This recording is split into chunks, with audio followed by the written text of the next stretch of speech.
Hi guys, JT here, and today I'm bringing you some information on the rest of the 9 games in Fanatical's Play on the Go bundle BundleFestive Edition of December 2024. To help you answer the question, should you buy it? Thank you Locutus of Borg for donating to the channel and requesting the second part of the bundle. Your support means the world to me, and I appreciate it so goddamn much that I can't describe it! Anyway, let's get into this. At number 11 we have Filament, a puzzle-heavy adventure game that goes beyond just brain teasers, delivering a heartfelt story set aboard a stranded spaceship. You'll guide a cable-trailing robot through increasingly complex challenges while uncovering the fate of the Alabaster's crew. From the start, you're drawn into the game's core mechanic: connect the pillar puzzles. Sounds simple, but the difficulty ramps up quickly as new twists like multi-loop pillars and anti-pillars are introduced.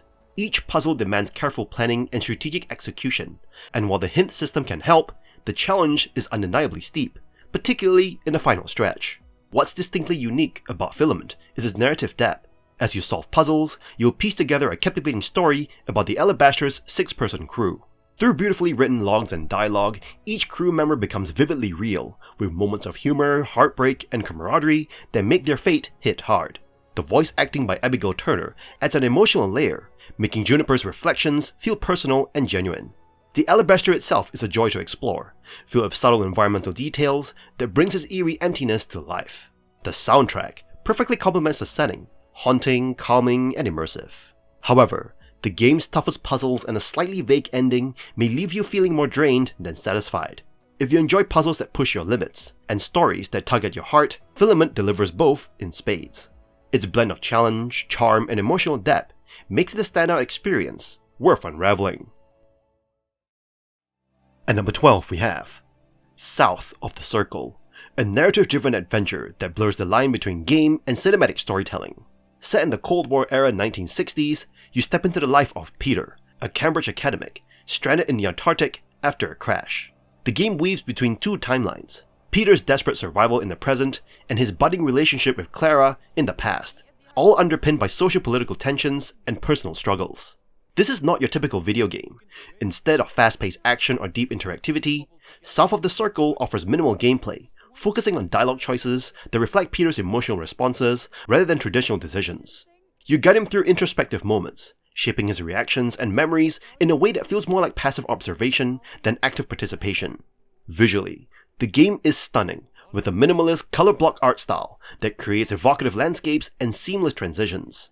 Its dreamlike aesthetic, paired with an emotive soundtrack, adds to the game's cinematic allure. The performances by Gwilym Lee and Olivia Vanal as Peter and Clara are standout, lending depth and charisma to their complex relationship. However, South of the Circle stumbles in its character work. Peter's flaws, while intentional, make him difficult to root for, especially as the narrative relies heavily on empathy for his journey. The lack of meaningful player agency might leave you feeling detached as the story unfolds on its own terms. While the presentation is polished and the performance is captivating, South of the Circle struggles to balance its narrative ambition with engaging gameplay, leaving you more of a spectator than a participant. At number 13 we have Penny Larceny, Gig Economy Supervillain, a visual novel meets adventure game where you embody the snarky conscience of Penny, a grifter with a heart. Set in a satirical world where capitalism has driven even villains into gig work, you help Penny navigate quirky heists, questionable decisions, and moral dilemmas. You start by helping Penny gain access to GRIME, a social media platform for supervillains, by pulling off a daring heist at their old job. From there, the game branches into a unique blend of story-driven choices, offering hilarious interactions with potential bosses like Dr. Mayhem, a framed scientist turned criminal, and Hate 4000, a humanity-loathing but cat-loving supercomputer. Each mission balances humor with strategy as you scope out jobs, make pivotal decisions, and see how your choices affect the outcome. The game's star rating for missions adds a cheeky layer of evaluation, but does not detract from the narrative focus. The characters shine with humor and depth, tackling themes like capitalism, disability, and identity with surprising nuance. Romantic subplots range from outrageous to heartfelt, with options for players who prefer to avoid explicit content. The game's accessible design, including font customization and text-to-speech options, ensures inclusivity. Visually, it's a treat, with bold comic book-inspired art and lively music that sets the tone perfectly. Whether you fail spectacularly or succeed brilliantly, every moment delivers comedy gold. If you love visual novels filled with charm, wit, and heart, Penny Larceny is a riotous, thought-provoking romp that leaves you grinning. At number 14 we have Sword of the Necromancer, a dungeon-crawling action RPG with roguelike mechanics that challenges you to resurrect enemies as allies while battling through the Necromancer's dungeon. You play as Tama, a former rogue who ventures into this perilous crypt to bring Coco, a priestess, and her beloved back from the dead. With its blend of emotional storytelling and strategic gameplay, the game aims to stand out in a crowded roguelike genre. Using the forbidden powers of the titular sword, you can revive fallen monsters to fight alongside you. This mechanic adds a unique layer of strategy, letting you experiment with different synergies between weapons and allies. Combat is straightforward but rewarding, requiring you to manage summons wisely, dodge enemy attacks, and level up your character for tougher challenges ahead. While procedural weapon generation adds variety, it can feel uneven, as some items are far more effective than others. The story is heartfelt, focusing on love and sacrifice, and is complemented by cutesy pixel art, Celtic-inspired aesthetics, and an evocative soundtrack. However, some players may find the controls clunky, especially during intense battles, and difficulty spikes can be frustrating. Fortunately, the game offers customization options, such as toggling certain roguelike features, making it more accessible to newcomers. If you enjoy dungeon crawlers with emotional depth and unique mechanics, Sword of the Necromancer is worth exploring. While not without flaws, its charm and creative approach make it a memorable indie title. At number 15 we have Grove, a soft strategy game that challenges you to uncover foggy hexagonal tiles by moving animals into new habitats. It starts with simple mechanics, but quickly demands thoughtful planning, tactical moves, and a pinch of luck. Early gameplay has you navigating forests, meadows, and water, expanding your territory by uncovering new tiles. Each habitat generates animals, deer, hogs, and later goats, ducks, and beavers that aid exploration. The trick lies in strategically dividing and merging habitats to maximize animal growth and land coverage. For example, creating small habitats boosts animal spawns, while merging them expands your reach. The game feels like a mix of Civilization's early expansion phases and Risk's territorial strategy.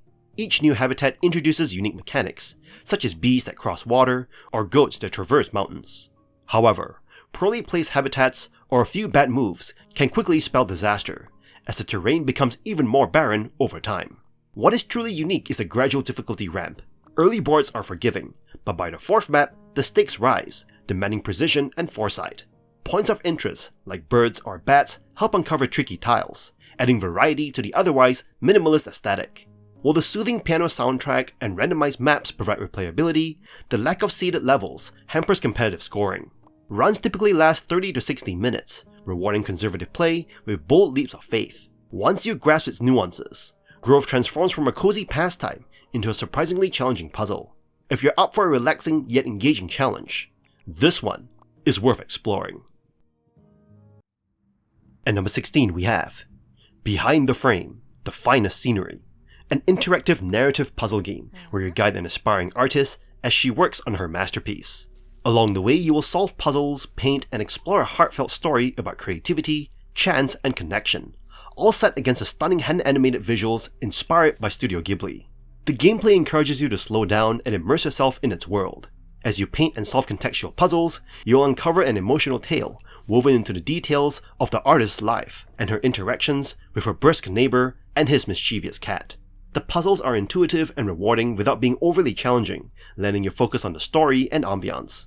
The game's hand-drawn aesthetic, vibrant colors, and soothing soundtrack create a meditative atmosphere. You'll feel like you're inside a living painting, and every detail, from the protagonist's cozy workspace to the animated cityscapes, adds depth to the narrative. The additional free DLC, Jack's Chapter, enriches the story, exploring themes of loss and resilience in a more somber, reflective tone. While the game is short, lasting around 2 hours with the DLC, every moment is meticulously crafted. This brevity is a strength, offering a curated experience that resonates long after the credits roll. It's perfect for fans of art, narrative games, or Studio Ghibli's charm. If you're looking for a poignant, visually stunning journey that celebrates art and storytelling, Behind the Frame is a must-play. It's a game that stays with you, inviting reflection and appreciation long after you've put the brush down. At number 17 we have SuchArt, Genius Artist Simulator. a sandbox artist simulation game that allows you to live the life of a genius artist in a digital space. The game offers a space-themed art studio where you can create art using various high-tech tools and gadgets. You can take commissions from clients to produce art according to their specifications, or simply ignore the commissions and create whatever you want. The gameplay is reminiscent of games like Half-Life 2 and Portal 2, with intuitive controls that allow you to pick up and interact with items in your studio. The game provides you a wide range of tools, including a color chooser, an eyedropper tool, and a canvas generator, giving you all the resources you need to unleash your artistic potential. SuchArt offers different game modes, including a sandbox creative mode for unlimited art creation, a story mode where you can earn fame and money through commissions, and a fast-forward mode that accelerates your progress. The story unfolds through emails you receive, and while it may not be a masterpiece, it adds an interesting and compelling element to the game. Visually, the game is beautifully rendered, with accurate colors and enough detail to create intricate artworks. The art direction is innocent looking and vibrant, complementing the overall experience. The music can be turned off if preferred, allowing you to enjoy the game's relaxing atmosphere and appreciate the accurate sound design. The game offers multiple control options and color blind modes for accessibility, and a supportive community provides guides and videos to help improve your artistic skills within the game. Overall, SuchArt Genius Artist Simulator is not only a video game, but also a tool for honing your artistic abilities. It offers a fun and relaxing experience, making it a worthwhile investment for anyone who has ever dreamed of owning their own art studio and creating the art of their dreams. At number 18 we have Etherborn, a gravity-defying puzzle platformer that challenges you to navigate surreal environments while redefining how you think about space and perspective. You play as a voiceless being, newly born into a dreamlike world, guided by a mysterious, bodiless voice. Your journey through this atmospheric game is both a quest for self-discovery and a test of spatial reasoning. The gameplay centers on exploring intricate gravity-shifting structures. Surfaces transform as you walk, enabling you to traverse walls, ceilings, and seemingly impossible pathways. Each level is a meticulously crafted puzzle, blending art and mechanics into a seamless experience. However, the fixed camera angles can sometimes make navigation cumbersome, detracting slightly from the immersion. Visually, the game is a masterpiece. Its minimalistic yet vibrant art style, inspired by modern surrealist artists, creates an otherworldly atmosphere. Complementing this is an original soundtrack that adapts dynamically to your progress, heightening the emotional depth of the experience. Etherborn's puzzles strike a balance between accessibility and complexity, making you feel clever without being overly frustrating.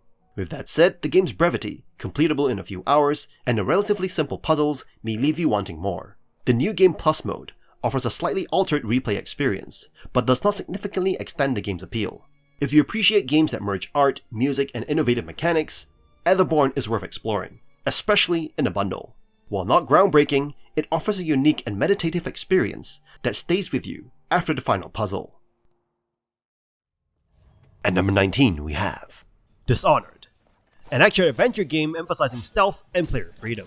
You play as the Royal Guard Corvo, returning from an assignment given by the Empress of the Isles, trying to seek help from neighboring nations to heal the capital city of Dunwall, which is going through a rat plague. Things turn really bad as the Empress is assassinated and her daughter is kidnapped. Worst of all, you've been framed for it and you're thrown into jail. Now, Dunwall is run by greedy, treasonous officials. You manage to escape prison, but now you must stealth and assassinate your way through Dunwall to save it from the corruption and suffering caused by this betrayal. What defines this title is its outstanding stealth and action gameplay. To assist you on your journey are your sword, pistol, and grenades for louder encounters. You have access to supernatural abilities like summoning a horde of rats to literally eat your enemies alive, briefly stopping time to perform a sequence of actions, or teleportation. Taking the more quiet route, you could use your crossbow loaded up with sleep darts or choke enemies from behind. You can find runes to upgrade your powers, blueprints to improve your equipment and armor, and bone charms to boost your skills. These upgrades are scattered around each location, incentivizing you to explore it. You can also complete side missions, which bolsters the livelihood of each level. Each location is brilliantly designed, giving you multiple ways to complete your mission, be it stealth or head-on combat. And that's all for this bundle. This second part of the bundle is packed with games that offer something special for everyone. Whether you're into heartfelt stories like Behind the Frame, mind-bending puzzles like Filament, or quirky adventures like Penny Larceny, there's plenty to love here. Sure, a few titles have their quirks, but the charm and creativity throughout make it worth checking out. In any case, I hope you enjoyed today's video, and if this video was helpful, feel free to leave a like and subscribe, and maybe consider unlocking early access to videos by buying the channel a coffee. Again, thank you, Locatus of Borg, for donating to the channel and for recommending this video. And I'll see you guys in the next video.